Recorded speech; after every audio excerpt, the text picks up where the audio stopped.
I don't want to waste your time. So first you're going to cut off the end of the jalapeno, then the stem, then you're going to slice it long ways, and then you're going to slice it so you can remove the seeds and the veins because that's where most of the spicy stuff is. And then you're going to cut it in juliennes, and then you're going to cut it into these small dices, and you're going to rub your knife over it like this so you can show how beautiful your knife skills are. And then you're going to take a white onion. It's important that it's white. Cut it in juliennes and cut it in a small dice.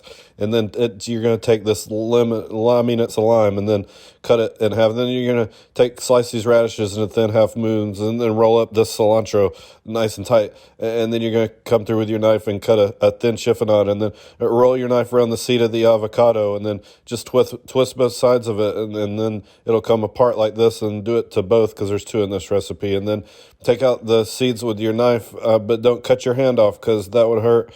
And then after that, you got to scoop the avocado flesh out with your spoon and put it into a bowl. And then after that, you got to put a lot of salt on it because this dish needs a lot of salt. And then after that, you're going to add your other ingredients. And you got to squeeze the lime in there so that your avocado doesn't brown, first of all. And then you add your onions, and then you add your jalapenos and a lot of cilantro after that. And then the secret ingredients, 2 scoops of crema, and another secret ingredient, some homemade salsa verde. And then you got to put your pink glove on, support breast cancer, mash it all together, then stir it all together with a big spoon, and then put it in another dish because you just like to make dishes, and then look at it, how pretty it is. It's good too. Try it.